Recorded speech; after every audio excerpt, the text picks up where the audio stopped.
What's up, Internet? Today we have a new episode of the podcast. Today we're going to be talking with Irene Cruz. She's an amazing photographer, super well known, exhibits all around the world, a lovely person, great friend of mine. And we're going to be talking with her a little bit about how she leverages publications in magazines and blogs, and how she's been able to use these publications to be constantly growing her audience and taking her career to the next level. So join me for this amazing chat with Irene Cruz. Welcome to Artists Stop Being Poor, a club for visual creators across the globe, working together to grow our creative careers by educating, empowering, and driving you to reach all your wildest career goals. Connect, share your works, tips, and inspiration, and let's grow together to become the best artists we can be. The myth of the starving artist is bullshit, so let's work together to become thriving artists. Guiding you on this path, your host, me, Stefan McQuick.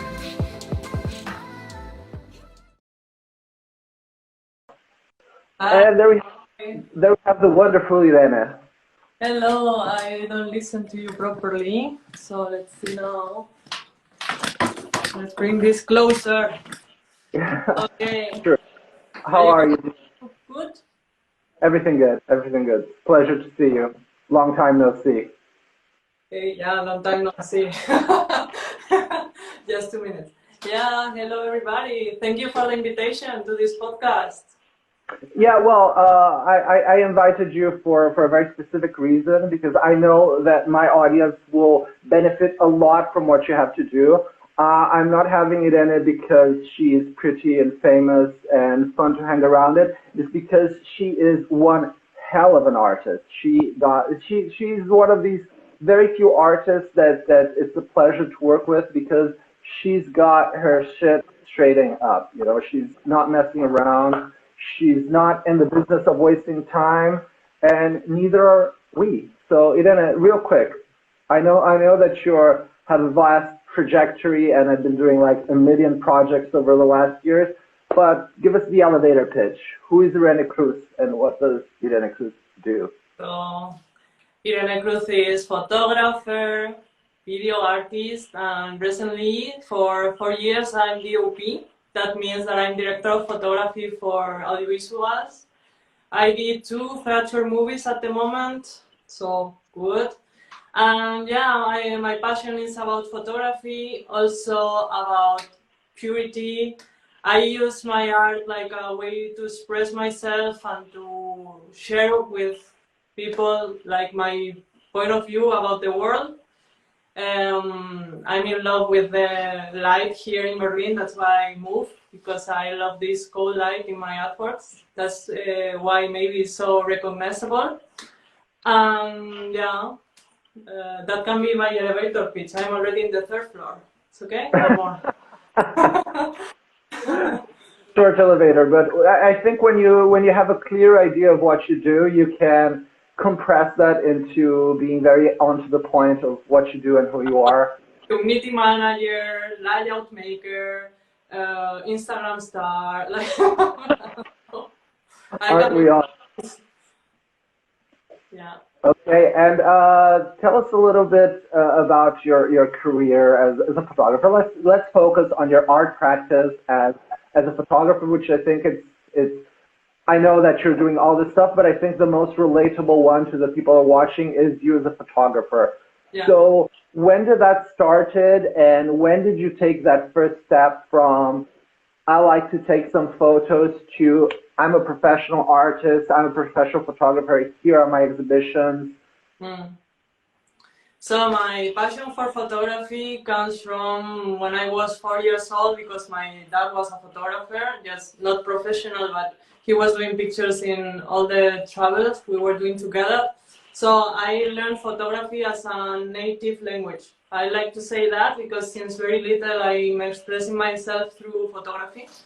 So that's the first, and then when I was like 18 and I had to choose a career, I went to study advertisement and public relations, because I already knew a lot about art. Since I was 12, I was attending to fine art lessons. So I said, okay, I want to go practical, maybe because it was an influence from my parents because they wanted a woman that can earn her life, and as an artist, they are always afraid. So I really fight for my career, but my basis in the university, it was like advertisement. So I think that really gave me a lot of ideas about how can I be a businesswoman in this art world, not only an artist. That was the first. And then I studied my master's in photography, where I didn't have no doubt that I wanted to do this in my whole life. And I wanted to live from that, not having this as a hobby and then a marketing job. So that's when my career will start, I can say. I love that. I love that. And I guess this is why we are so good friends. We have that in common, because my mom also looked at me and was like, you want to be an artist? Is that even a real job? I was like, go study something. Study something for real, and then you can do your art thing on the side. So I went and studied graphic design and advertising. And I guess that just once you learn how to advertise and sell something, you can sell anything. Yeah. So I guess even from the very first steps of your professional career as a photographer, you were always looking for that sale, for commercializing your work, because I always say, if you want to be an artist, you got to make some money out of it. If it don't make money, then it don't make sense. Yeah. If it don't make money, it's a hobby. So tell me a little bit about, your first arrays into selling your work. So my first way of selling my work was to my family. Same here. So I did a first big exhibition. My first exhibitions were like because I was winning some contests and they were exhibiting my artwork, but my real career started with my first exhibition. It was in Madrid with other two female artists, and there I sold two artworks, like quite big, that I consider that was my first sale. One was for my mentor, Eduardo Rodriguez Merchan, I sent a kiss. And the other one was from the mom of my best friend. But it's how it starts. I think your community starts from your real community in real life. And then it grows. And you grow from your best friend to her mom. And from her mom with the students of her mom, because she is teacher. And she gave my postcard. Also, it's very important that you have something to give. Well, I think that comes in, like this, you have it. I think it's important to have something to give that is beautiful, so people cherish it or have it in the fridge or something. Mm-hmm. But it's like your name is there, and you are not paying for this product placement. Yeah. There's this marketing theory by Irene Cruz that is jab, jab, jab, right hook. So you give, and then you ask. I agree. So if you say that to buy a product, you need 7 points of contact with that brand, the first one is very easily get a postcard, a nice business card, give them, it's like giving something as a present, and you kind of, put in the idea of purchase very slowly into their mind. Yeah, exactly. I have them always with me. So, yeah, and I love it because I think that we're very similar in that. Nowadays, all of my family, all of them have each one, 2 or 3 artworks that, to be honest, they bought it at like banana price back when I was not. Of course, my artworks were like the price of printing plus the double. Like it was like not. Yeah. But it's how I started because I didn't know But it's motivating you, like this can be possible, and when this can be possible, it can be possible for other people, and this is the game growing. Yeah, and let's talk a little bit about this idea, because you were talking about how your first clients and your first network was friends, families, friends of family, family of friends, and so on and so on. how did you start breaking out from this circle of people that you know, which you could say it's a little bit easier to reach because they already have a personal connection, they know you from the real world, but how did you start growing your audience to people that don't actually know you, that they never met you personally? Yeah, so on the one hand, through social networks. For my career, it was super important to tell my story through Facebook or later through Instagram. But the first thing I had was a Facebook page, and then I had Twitter, and then I go on Instagram in 2014. But that was one of the fields, so I got people just buying my calendar since I do them since 2015. Little books that I started to do from 2012. That were my first sales. And then on the other hand, I started to work with a gallery when I was not in 2012, let's say like that. Okay. In 2012, a gallery contacted me through my Facebook site, and they offered me like a representation, no? They would represent me in art fairs and exhibitions. And that's how I started to be in the market, in the real market, with this first gallery. Mm-hmm. Yeah. Yeah, and I love it because, it's kind of like listening to myself talk because we agree on so many of these things. But those opportunities, like the gallery that you were talking, those opportunities only came to you because you were busy getting your career forward. I was giving, telling my career, telling my stories, posting my pictures for free because you post and nobody is gonna pay you for your post. And the time I use the post in Spanish, translate into English because I have an audience that is worldwide, so I have to post in 2 languages all the time, and this is a lot of time. So it's giving. Also, I'm doing like giveaways or stuff just to make people participate in my networks. If I'm posting all the time, this is me and this is what I do. This is me, this is what I do. This is all way of reaching more people. Like tag your friend who might like my art, and you can win one of my books or whatever. Yeah. So before we jump into press, which I think is the main topic here that we're going to talk, the goodies that everyone is going to hear about, I want you to talk a little bit about,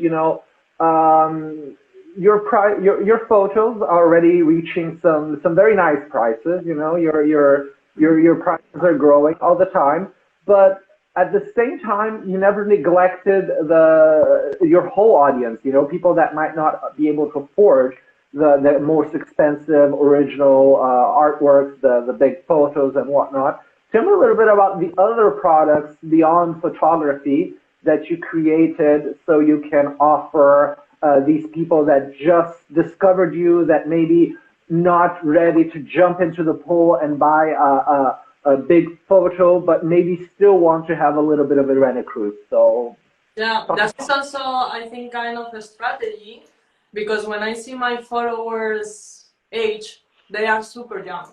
So my audience mostly are from 25 to 35 years old, and I know that they cannot really afford 10,000 euro picture, or even they don't have the space for that. So the first thing I did was like a photo book, like it was called Blue Man, and it was 30 euros. So it's kind of affordable. Also, the book was 140 pages. It was kind of a book. Then I started also to selling like small format pictures that are around 150 or 200 euros. That is also kind of affordable because it's a unique piece or serial, but really it's an edition. It's not like I'm printing like postcards all the time. It's like that. Or I'm doing the calendar. Every year I'm doing this calendar. Yeah, I know. But if I don't do it, my mom kills me. Sorry, but I'm doing for my mom. And then I already sold almost everything. I think I have 4 left. The same. But but anyway, it's like offering things. Below if you want to buy the last calendars of Irene Cruz because they're out of here. That I'm doing presently since August is a Patreon that people can support me for 2 euros per month, and I'm giving things also for people. Like it depends on how they are paying, but they get discounts. They get like exclusive presents or previews or content tutorials, like all these things that is really working for me. Yeah, and it's just a way to diversify your income also, because if you were only waiting for gallery sales, you would have been you would be in a very dire situation this year with galleries really having a hard time struggling. But since you created all these other income possibilities, you're able to stay afloat, and I think to a very interesting degree maintain ownership of your career rather than depending on external people. That's important. That's important. I'm working with several galleries, but I know when they are not selling me, I'm getting my things done. Now I was producing. That is also a part of an artist. It's not only selling. It's like really difficult to be in this two ways of working, that is selling or producing. But you cannot take out your producing part, because sometimes we are just, no, I need to post. No, you need to create also. And also to plan a bit what you are giving, what you are posting. This is like really the game. Not losing time just on social media, like find the balance. I mean, it's really using social media with an intention. You're not there because you want to post pretty pictures. No one likes. It's like, okay, I want likes. It's like I want to give content that can be inspiration for others, that can be information, that can teach you something. It's not that I'm posting because of my ego. I'm posting because I want to create worth, like to other persons, artists, students, collectors, of course, galleries. It's like, this is who I am, and who I am is in my photography. And on my posts also, when I talk to people, I'm doing from heart, like, hey, blues. Now I'm calling my audience blues because, I don't know, it's my favorite color, and also my brand is blue. Yeah, and I think we could now pivot a little bit to the press part, to promotion. First off, I wanted to ask you, how many art magazines, newspapers, TV channels, how many press pieces do you have so far? Do you even count that anymore? Because at the beginning she was printing everything. And now she said, it's too much, doctor. I don't want to throw this away, but now I'm having it in a cloud, and it's like, okay, perfect. But she's downloading everything to keep it, I think it's the mentality of the other generation that wants to keep the things, because if you don't keep them, they doesn't exist. For us, it's like what exists today doesn't exist tomorrow.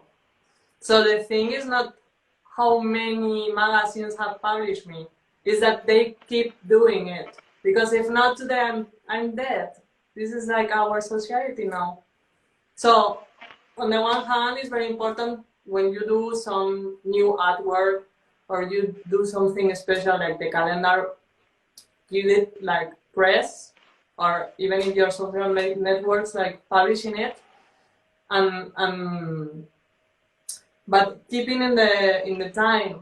Not I'm having an exhibition now, and until next year I'm not in press. And also collaborating, finding the way of doing more collective stuff, not only sending press releases to magazines, because sometimes they are gonna say, this is spamming me. Like, you are offering something, content to this magazine, and they may be interested in what you are sending. So you have to find the magazines that might like what you do. There are magazines for dark photography, for example, that are more like retouch, Photoshop, dark, like erotic also. So you send them. But if you are doing like, I don't know, super coloristic stuff, maybe you send to other kind of magazines. Okay, let's play a little game right now. You have an exhibition coming up. You read all about it in his Instagram. But let's say you I had a new series of work or an exhibition coming, and I would like that to be communicated and to get some press or some publications, and a little bit of hubbub about my exhibition or body of work. How would I do it? First of all, you are doing an exhibition on a space. You are doing an exhibition maybe with a gallerist, a curator, or someone organizing. These people have to be in your team. You cannot say, no, I'm doing this, but apart from that, I'm gonna do a press release without counting with the opinion of the others. So I think when you create an exhibition, you're creating a team. In my case, I wrote the press release, I sent it to the curator checked, okay, I will change that, I send it to the center that is exhibiting me, it's a cultural center in Madrid. They said, okay, you have to change this, and then I sent to my gallerist, and my gallerist said, okay. And then we divide. So for example, I have some contacts, I'm gonna send them to my personal contacts. I know the guys from ABC, newspaper in Spain, so I sent. I know a girl that is posting is publishing in El Mundo, that is also a big newspaper in Spain, and I'm sending her. You know, because, hey, to remind me, you contact me 2 years ago for an interview, but now I have this exhibition, and because we have Corona, not many people can visit it, so I want to push it with press. If you could help me, this is the attitude, you know, like I invite you to my exhibition, and if you could help me giving some exposure, just feel free to do it. It's not, no, I'm sending you because I want it to publish. Like, no, I'm sending you, you are invited to my exhibition. Maybe if you find the time or you find it interesting, you can publish it. It's not exaggerating, like, no, I'm Irene Cruz and you're gonna, no. It's like, no. Person, you might like what I'm doing because in the past we had a connection. And please, if you like it, just feel free to share it.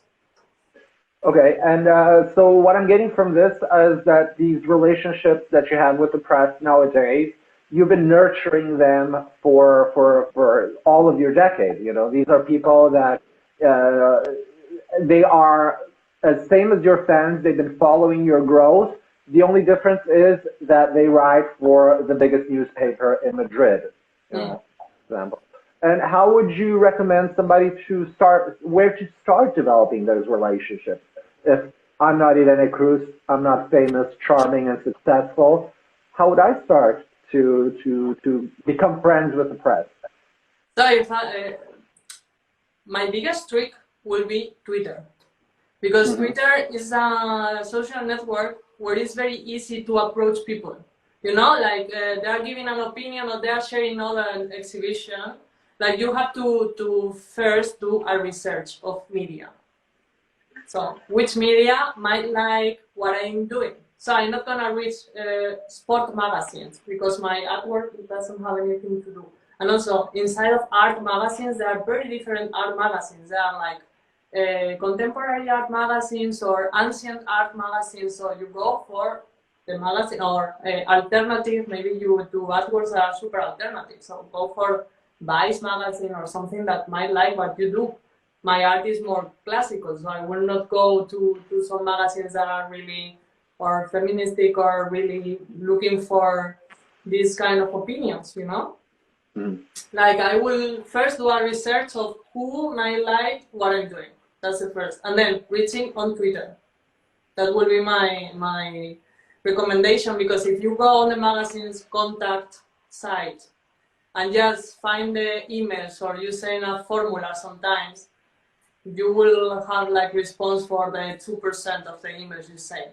So I will try to get first a connection through Twitter. Twitter is the best because on Instagram, people just not answer, but in Twitter they answer normally.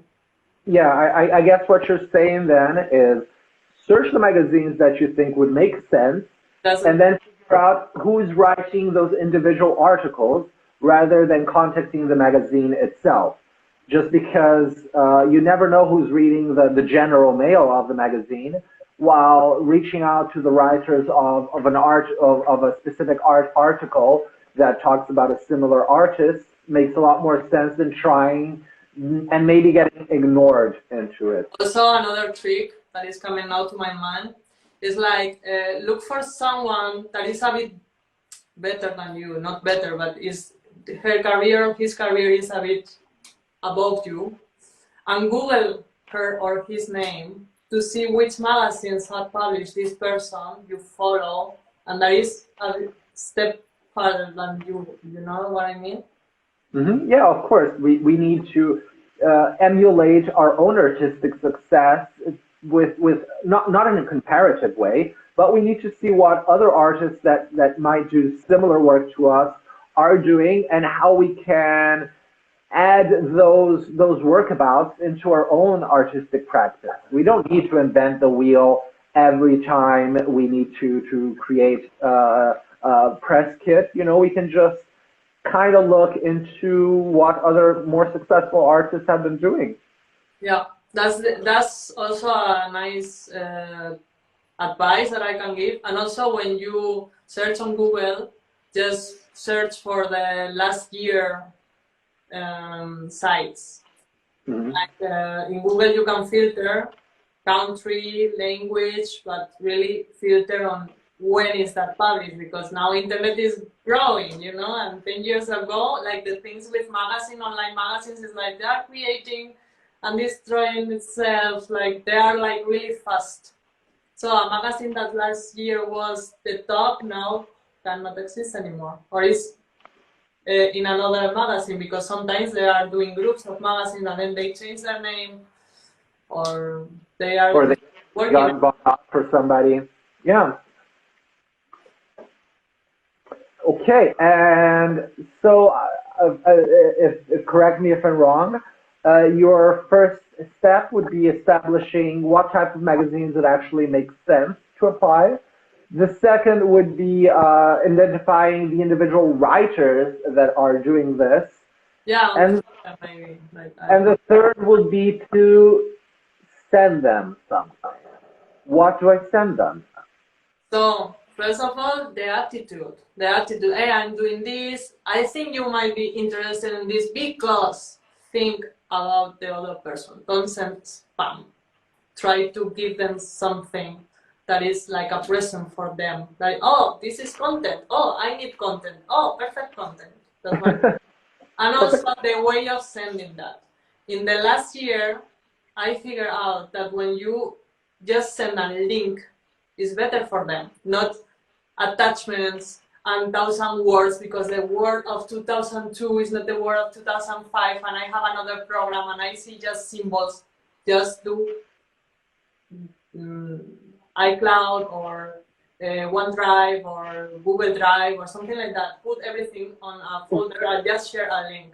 Yeah. One quick tip, don't forget to make that folder public. Yeah. So you don't have to be like in a back and forth of emails like, oh, I need permission to see it. Yeah. And don't use, for example, WeTransfer because it has an expiracy date. That's so make sure that it's something that they can open in 2 months.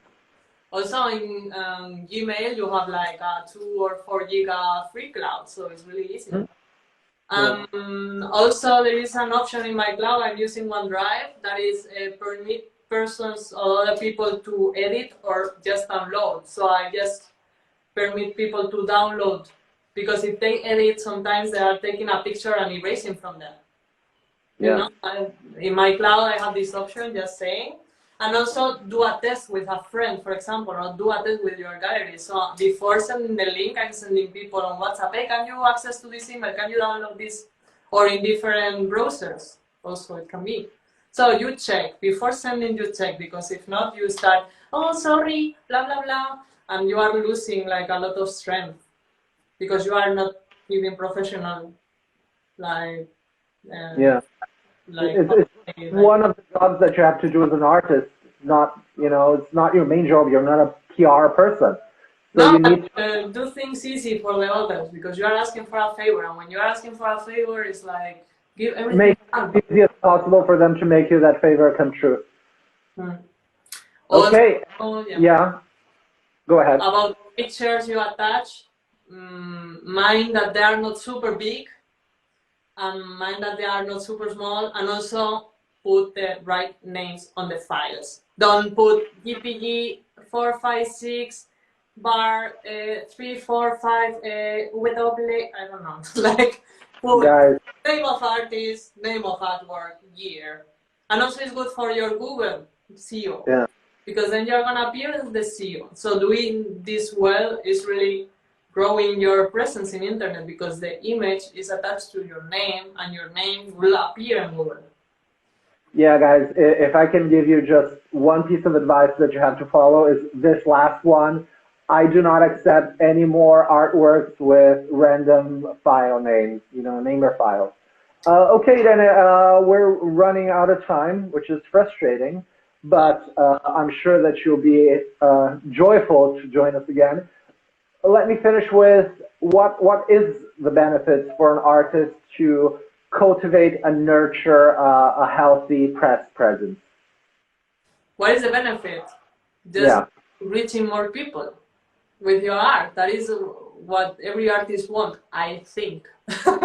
Like if you're expressing yourself, you want people to connect with your art, with your ideas, with what you're showing, because this is, for me, is the purpose in life, is they are my sons and my daughters.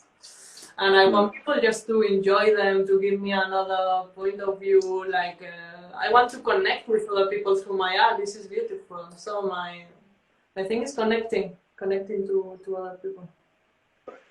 Okay. Okay, then I would like to thank you a lot for taking time in your busy superstar schedule to talk with us, guys. Irene Cruz, go follow her on Instagram. Not that she needs any more followers, but go see some amazing blue art. Thank you. Thank you for the invitation. Yeah, I'm glad guys. to be here with your audience, and I hope I come back in other occasion. Why not? Yeah, and don't worry, we're gonna save this video, we're gonna edit it, we're gonna make it available as podcast, video, Instagram TV, the whole shebang. So, guys, thanks a lot for coming, and keep on making that art. Ciao.